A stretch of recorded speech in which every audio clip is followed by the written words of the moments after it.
제가 가진 성경으로는 구약성경 755쪽, 구약성경 찾아서 보실 분은 구약성경 755쪽의 말씀이고요. 에스더서 6장 6절에서 11절까지 말씀 제가 봉독해 올리도록 하겠습니다. 하만이 들어오거늘 왕이 묻되 왕이 존귀하게 하기를 원하는 사람에게 어떻게 하여야 하겠느냐. 하만이 심중에 이르되 왕이 존귀하게 하기를 원하시는 자는 나 외에 누구리요 하고 왕께 아뢰되 왕께서 사람을 존귀하게 하시려면 왕께서 입으시는 왕복과 왕께서 타시는 말과 머리에 쓰시는 왕관을 가져다가 그 왕복과 말을 왕의 신하 중 가장 존귀한 자의 손에 맡겨서 왕이 존귀하게 하시기를 원하는 사람에게 옷을 입히고 말을 태워서 성중 거리로 다니며 그 앞에서 반포하여 이르기를 왕이 존귀하게 하기를 원하시는 사람에게는 이같이 할 것이라 하게 하소서 하니라. 이에 왕이 하만에게 이르되 너는 내 말대로 속히 왕복과 말을 가져다가 대궐문에 앉은 유다 사람 모르드게에게 행하되 무릇 내가 말한 것에서 조금도 빠짐이 없이 하라. 하만이 왕복과 말을 가져다가 모르드게에게 옷을 입히고 말을 태워 성중 거리로 다니며 그 앞에서 반포하되 왕이 존귀하게 하시기를 원하시는 사람에게는 이같이 할 것이라 하니라. 아멘. 오늘 저희가 읽은 이 본문의 말씀은 에스더의 전체 중에 아마 가장 통쾌한 부분 중에 하나가 아닐까라고 하는 거예요. 그러니까 아마 하만이 이제 이어서 하만이 이제 죽게 되는데 하만의 죽음보다도 이 순간에 이 본문의 말씀이 에스더에서 마치 우리가 이제 드라마를 볼 때 가장 카타르시스를 느끼는, 어떻게 보면 이곳에서 가장 희열을 느끼고 우리가 막 쌓였던 감정들이 다 풀어지는 속 시원한 장면이 바로 이 장면이 아닐까 하는 생각을 해보게 됩니다. 여러분, 우리가 신앙생활을 하시는 중에 하나님이 이처럼 오늘 에스더에 나와 있는 이 장면처럼 우리가 막 눌려 있고 막 찌들어 있고 때로는 억압되어 있고 때로는 자유가 없는 이런 삶 속에서 하나님이 정말 이 모르드게에게 주셨던 것처럼 이런 속이 확 트이는, 그냥 속이 시원한, 정말 하나님이 이렇게 통쾌하게 나를 이렇게 하나님이 속 시원하게 할 수 있구나 라고 하는 것을 여러분 느끼신 적이 얼마나 있으십니까? 아마 예수를 믿고 우리가 하나님을 믿고 해도, 신앙생활 해도 이처럼 이렇게 통쾌한 장면을 맞이하는 이런 경험은 어쩌면 많지 않지 않을까 이런 생각을 해보게 돼요. 그렇지만 적어도 저는 본문을 보면서 하나님이 저와 여러분의 삶 속에서 이렇게 모르드게에게 하나님께서 가장 적절한 때 가장 통쾌하게 하나님이 우리의 삶에 희열을 느끼고 카타르시스를 던지는, 우리 인생의 드라마에, 저와 여러분의 인생의 드라마에 이렇게 카타르시스를 딱 던지는 그런 때가 분명히 있다 라고 하는 것을 오늘 말씀을 통해서 우리는 기대하게 돼요. 통쾌하게 사단의 면상에 주먹을 날리는 이런 것이죠. 시편적으로 이야기하면은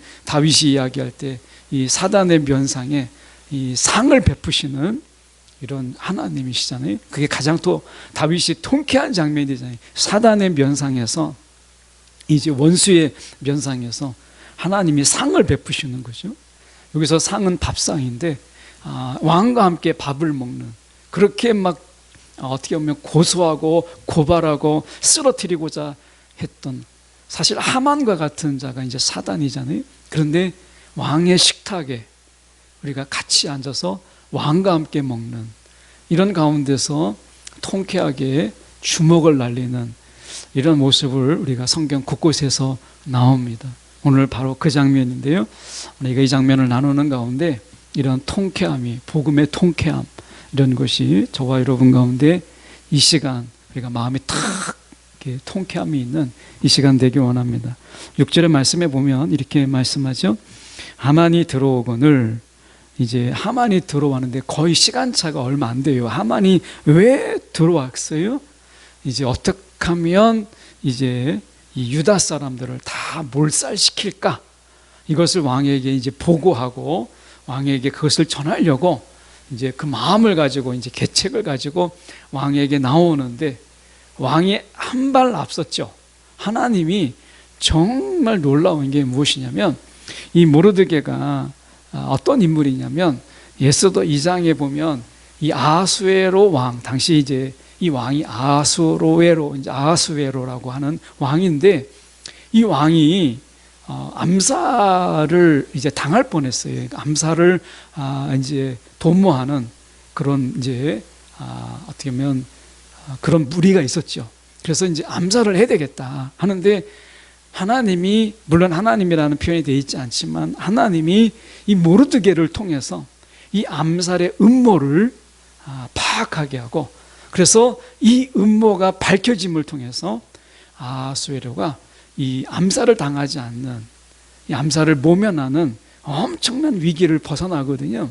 그런데 왕이 이것을 보상하고 왕이 이제 그것을 하사하는, 어떤 선물을 하사하는 일을 잊어버렸어요. 그러니까 자기가 암살당해서 살아났다는 것에 너무 급하다 보니까 잊어버리고 있는 거죠. 하나님이 내내 잊어버리고 있다가 어쩌면 아마 모르드게도, 모르긴 모르지만 말 그대로 모르드게도 아마 잊어버리지 않았을까, 이런 생각이 들어요. 그런데 하나님은 정말 절묘한 순간에 그것을 갚으시는 것을 보게 됩니다. 여러분, 인생에 있어서요, 우리가 하나님의 일을 열심히 하고 하나님의 일을 감당하고 내가 충성을 다하고 하나님 말씀대로 사는데 하나님의 보상이 없고 하나님이 우리 가운데 갚아주심이 없고, 그래서 너무 서운하고 섭섭하고, 혹시 그렇다면 오늘 모르드게를 기억하십시오. 하나님이요, 이 모든 것을 모아두었다가 우리가 가장 최적의 때, 가장 최적의 때에 하나님께서 그것을 갚으세요. 이게 모르드게의 이날 저녁이었어요. 놀랍지 않아요? 하나님은 우리 가운데 이렇게 하나를 바로 했기 때문에 바로 하나를 주려고 하는 것. 여러분, 하나님은 그렇게 하지 않으세요. 우리가 성경에 보면 30배, 60배, 100배 이렇게 말씀하신 하나님의 보상의 원리도요, 30배, 60배, 100배예요. 우리가 하나 잘한 게 있어요. 하나님 앞에 정말 잘한 게 있잖아요. 그러면 하나님 어떻게 하는지 아십니까? 그때 바로 하나를 주는 1대1의 하나님의 법칙으로 하나님은 절대 갚지 않으세요. 그렇게 갚지 않으세요. 하나님의 갚으심의 원리는 어떻게 하느냐?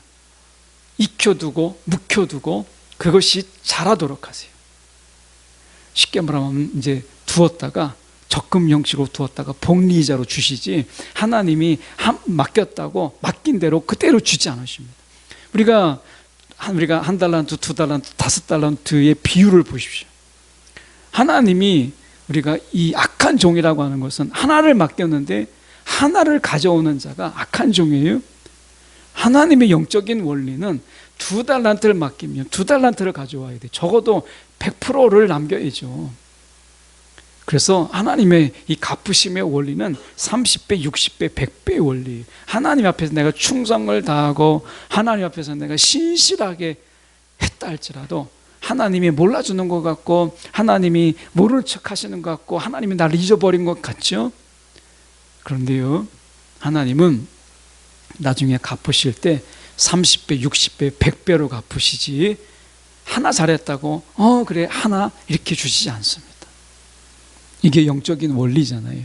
모르드게를 보면 그걸 알 수 있어요.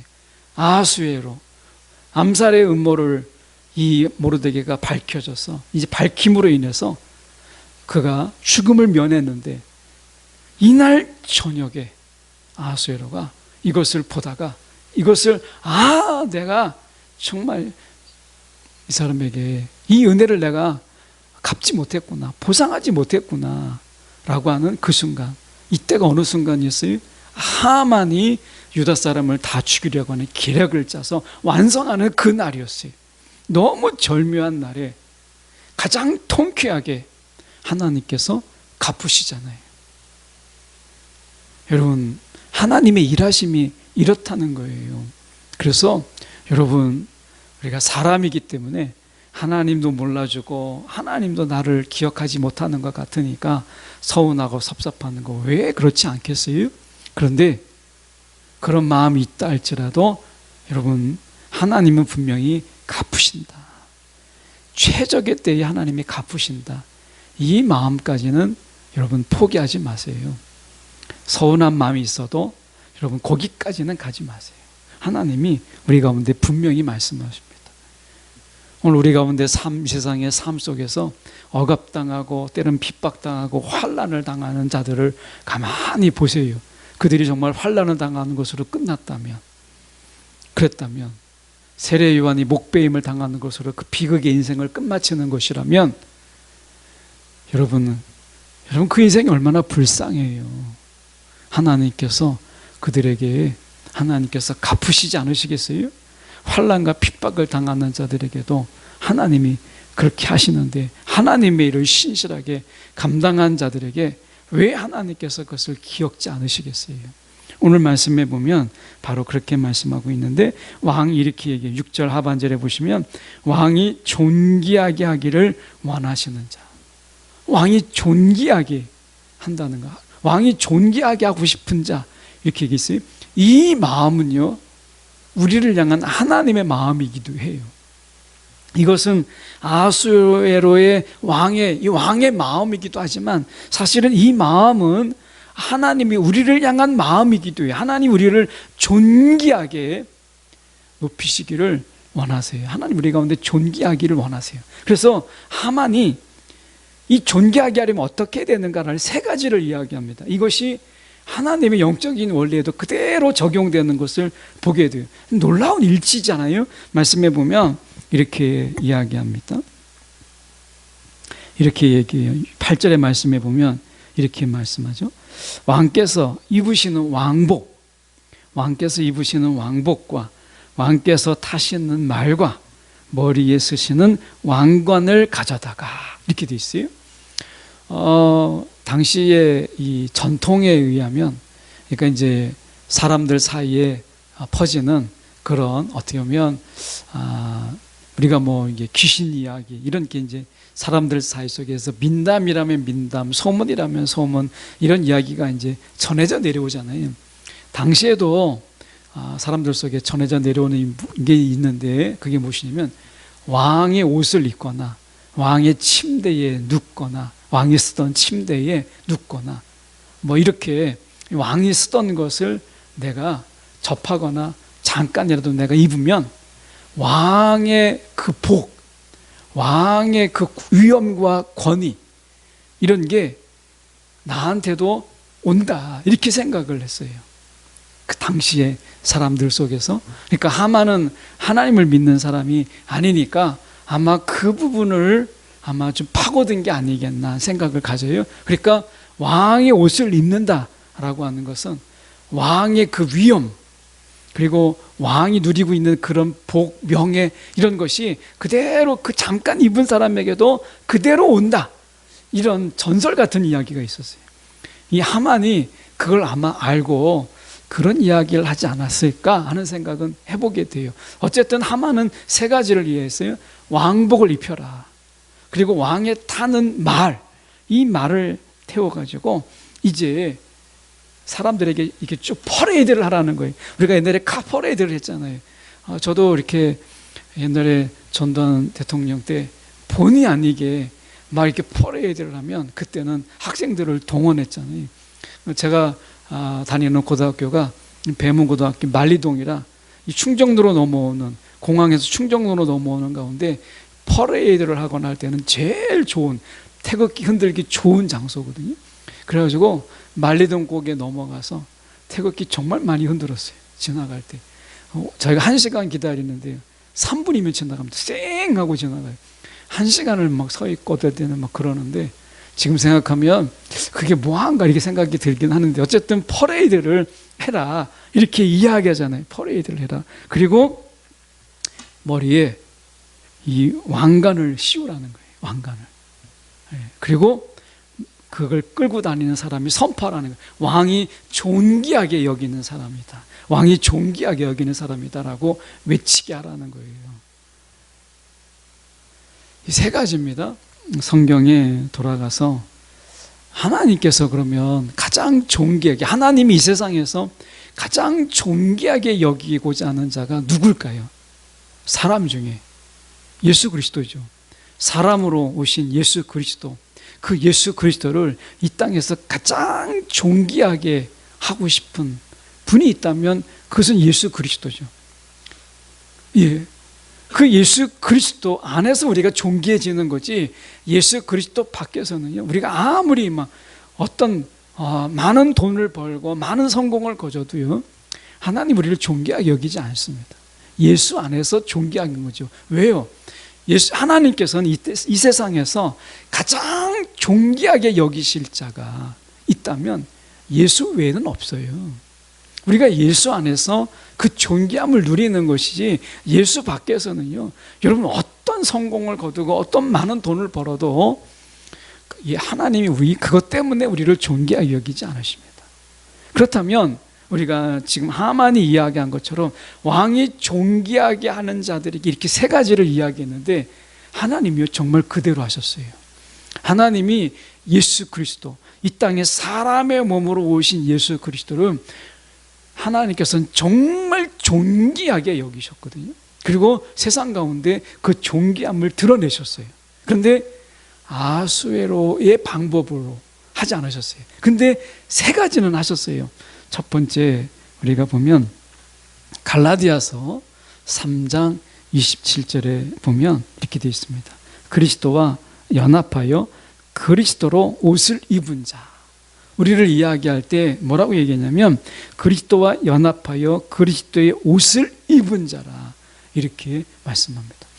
정확하게 얘기하면 예수님께서는 이 땅에 오셔서 깨어진 하나님의 형상, 이것을 회복시키기 위해서 이 땅에 오셨죠. 그래서 예수님께서 하나님께서 입히신 옷은 사실 하나님의 형상이라는 거예요. 깨어진 하나님의 형상의 옷을 입히셨고, 우리들에게는 그 그리스도의 옷을 우리 가운데 입히셨죠. 그리스도의 옷을. 예수님께서는 이 땅에 오셨을 때요, 하나님께서 그에게 하나님의 형상이라는 옷을 입혀주셨어요. 하나님의 형상. 그럼 우리에게는 예수 안에서 우리 가운데 하나님께서 입히신 옷이 무엇이냐? 여기서 말씀하신 게 그리스도와 연합하여 그리스도로 옷을 입은 자라, 우리를 얘기하잖아요. 그리스도의 형상을 입은 자라라고 말하고 있는 것이죠. 여러분, 이 아수르에는 우리가 어떻게 했냐면 왕복을 입혔는데요, 왕복, 마찬가지예요. 왕복. 여러분, 하나님의 형상의 옷을 입혔다는, 하나님 이 세상에 만왕의 왕이시잖아요.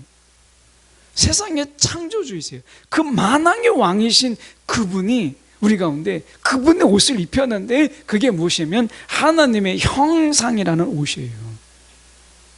오늘 그 모든 그 권한을, 그 명예, 우리 권세를 누구에게 주셨어요? 예수에게 주셨어요. 예수에게. 그 예수께서 우리 가운데 무엇을 주셨어요? 그리스도의 형상이라는 옷을 입혀주셨어요. 여러분, 이게 얼마나 존귀한 줄 아십니까? 예수 그리스도께서 이 땅에 오셨을 때 하나님의 형상을 입히셨어요. 그리고 그분은 우리 가운데 그리스도의 형상을 입히셨어요. 이것은요, 가장 존귀하다라고 하는 것의 표현이에요. 표현. 저와 여러분은요, 세상에서 볼 때는 메이커 옷, 브랜드 옷 아닐 수 있죠. 예. 제가 TV를 보니까 이렇게 뉴스에 보면은 그 패션쇼도 아닌데 어떤 사람들이 이렇게 대충 입는 거 그냥 아니 뭐 몇천 원짜리 안 하겠다 싶은 옷도 보면 검색해 보면 그것도 뉴스가 되잖아요. 막 뉴스가 돼서 입고 나오면 몇백만 원, 몇천만 원. 그래가지고 그것도 없어서 다 팔렸대요. 세상이 참 요지경이잖아요. 제가 볼 때는 볼품없는 그런 옷인데 메이커라는 브랜드 때문에 옷값이 얼마나 비싼지 비싸면 더 많이 팔리는 세상이잖아요. 정말 요지경 아니겠어요? 그런데 세상에서 구할 수 없는 옷, 왕복은요, 세상에 사람들이 만들지만 팔 수 없죠. 살 수 없어요. 이건 팔리는 옷이 아니잖아요. 이 옷은 사람에 의해서 만들어진 옷이지만 사람이 살 수 없는 옷이죠. 그래서 존귀한 거예요. 그런데 하나님의 형상이라는 옷은 사람에 의해서 만든 것이 아니라 하나님이 만드신 것을 하나님이 우리 가운데 입히신 옷이에요. 그러니 여러분 얼마나 존귀한 거예요. 그 옷 자체가 존귀한 거지. 하나님 우리 가운데 그리스도의 형상을 입히신 것, 여러분 이것은 존귀함을 이야기하는 거예요. 그래서 갈라디아서에서 이야기할 때 사도 바울은 우리가 그리스도와 연합하여 그리스도로 옷을 입은 자라 이렇게 얘기하잖아요. 여러분 우리가 그리스도로 옷을 입은 자예요. 여러분 그리스도를 우리가 어떻게 사요? 그리스도를 누가 살 수 있어요? 근데 우리는 그리스도의 형상, 다시 말하면 그리스도로, 사도 바울적인 표현으로 얘기하면 우리가 그리스도로 옷을 입은 자라 이렇게 이야기하잖아요. 이 옷 입은 자체가요 존귀하다는 거예요. 귀하다는 거예요. 이것은 여러분 어느 곳에도 살 수가 없는 옷이에요. 하나님이 직접 지으신 옷이라는 거예요. 여러분 우리 가운데, 저희 여러분 가운데 맞춤 옷이라는 거예요. 맞춤 옷. 예. 여러분 놀라지 마세요. 제가 가진 양복 중에요 제일 비싼 옷이 얼마인 줄 아십니까? 맞춤 옷이에요. 예. 그 150수짜리 옷인데 여러분 제일 비싼 옷이에요. 저도요, 여러분 깔보지 마세요. 100만 원짜리 양복이 있어요. 맞춘 옷이에요. 근데 제가 주로 입는 옷이 얼마냐? 여러분 세이브존에서 35,000원 다 풀세트로 해서 9만 원짜리 양복이 있어요. 여러분 하나님이 입혀주신 이 옷은 여러분 세상에서 구할 수 없는 옷이에요. 여러분 그 옷을 입고 있다는 그 자체가 우리가 얼마나 존귀한가라고 하는 것을 보여주고 있는 거예요. 두 번째로 보면 이렇게 얘기합니다. 우리가 보면 왕이 타는 말, 왕께서 타는 말을 주는 것도 아닙니다. 그 퍼레이드를 할 때 잠깐 타도록 주는 거예요. 왕복도 마찬가지, 주는 게 아닙니다. 잠깐 입히는 거예요. 말도 마찬가지, 잠깐 빌려주는 거예요. 그런데 주님께서요 무엇을 타셨냐면 마가복음 11장 7절에 보면 하나님이 그렇게 존귀 여기시는 예수께서 뭐라고 얘기하냐? 나귀 새끼를 타고 예루살렘에 입성합니다. 나귀 새끼를 타고. 이건 겸손의 왕을 이야기하는 것이죠. 하나님이 높이시는 자가 누구인가를 보여주는 거예요. 하나님이 높이심이라는 게 무엇이냐라고 하는 것이죠. 세상의 높임과 달라요. 하나님의 높이심은 겸손이에요. 그게 높은 거예요. 내가 겸손할수록 그게 하나님이 나를 높이시는 거예요. 교만한 자가 높이는 게 아니라는 거예요. 하나님이 정말 높인 자, 그 하나님이 높이신 자는요 겸손합니다. 겸손한 척하는 게 아니라 정말 겸손한 거예요. 예수님이 나귀를 탄 척하는 게 아니라 나귀 새끼를 타셨죠. 아마 이 나귀 새끼는 아마 처음 사람을 태우는 거라 굉장히 불안하고 아마 그랬을 거예요. 근데 예수님이 그걸 타신 거예요. 겸손의 모습이죠. 하나님이 높이신 것은 세상하고 달라요. 여러분 얼마나 정말 겸손하십니다. 인사말이 아니라 얼마나 세상 속에서 여러분 겸손의 모습을, 그리고 겸손하다는 말을 들으십니까? 제가 청년 때 제일 많이 들었던 말 중에 하나가 정말 교만해, 이런 말 정말 많이 들었어요. 뒤통수에 대기도 하고 앞통수에도 대기도 하면서 막 교만하다 이런 얘기 정말 많이 들었어요. 예. 지금도 그것이 완전히 벗어난 게 아니에요. 근데 하나님께서 그래도 그 교만을 꺾으시는 하나님의 훈련이 저에게는 있었어요. 그게 나를 낮추는구나 생각했어요.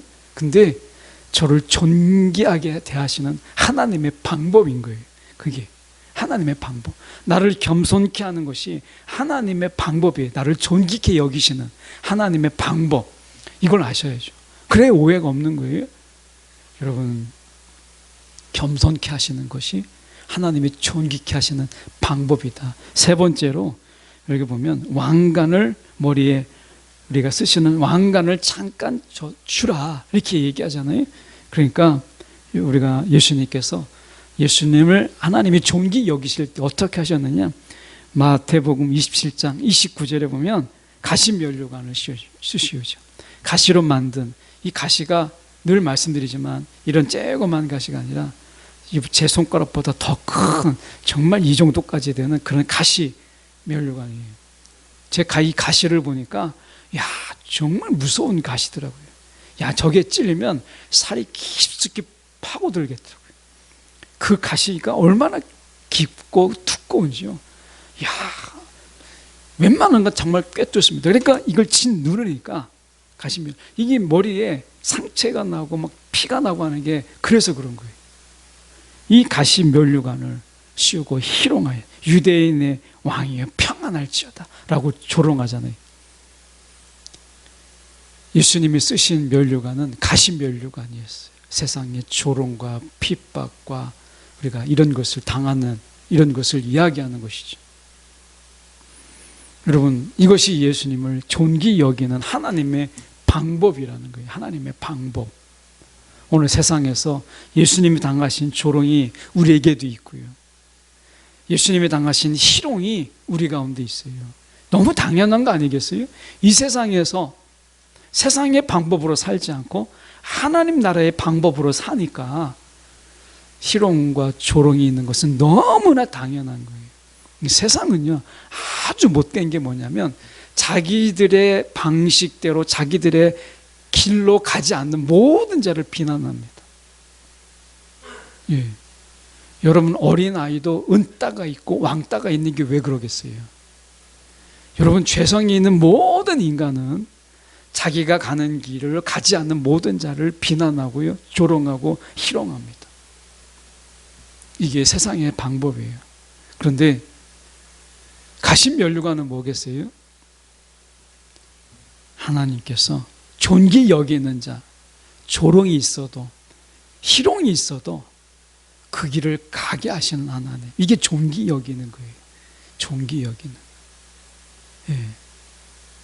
내가 가시면류관이 내게 있어도 생각이 바뀌지 않는 것, 가시면류관이 내게 있어도 세계관이 변하지 않는 것, 하나님의 세계관으로 하나님의 나라의 가치로 사는 것, 가시면류관으로 나를 짓눌러도 염려라는 가시가, 근심이라는 가시가, 세상사 속에서 우리가 불안과 초조의 가시가 나를 짓눌러도 내가 주님의 길을 가는 것, 하나님 나라의 가치를 향하여 나아가는 것, 여러분, 이것이 우리를 존귀 여기시는 하나님의 방법이라는 거예요. 세상과 너무 다르죠?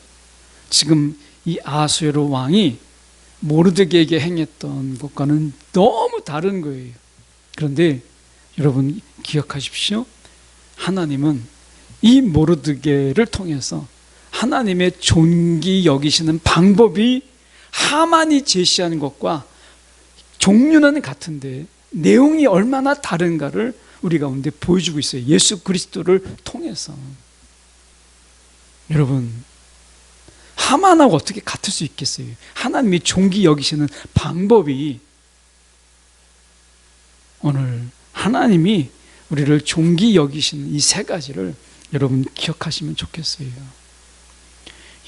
나에게 세상의 부귀영화의 옷, 정말 세상의 명품의 옷을 입히지는 못하시지만 하나님이 그리스도의 옷, 그리스도로 나를 입히시는 이 하나님의 존귀 여김이 있고, 저와 여러분 가운데, 여러분 그랜다이저는 아니더라도 나귀 새끼를 태우는 겸손의 하나님이, 우리를 겸손케 하시는 하나님의 이런 우리를 존귀 여기는, 그 가신 면류관이지만 그래도 내가 그 좁은 길을 가는, 좁은 문으로 좁은 길을 가는 이러한 은혜, 이게 존귀 여기는 하나님의 방법인 것을 예수 그리스도를 통해서 보여주는 거죠.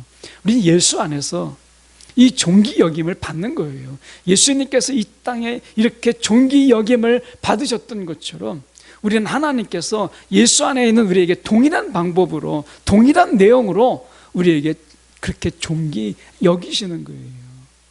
여러분 기억하십시오. 이게 하나님의 방법이라는 거예요.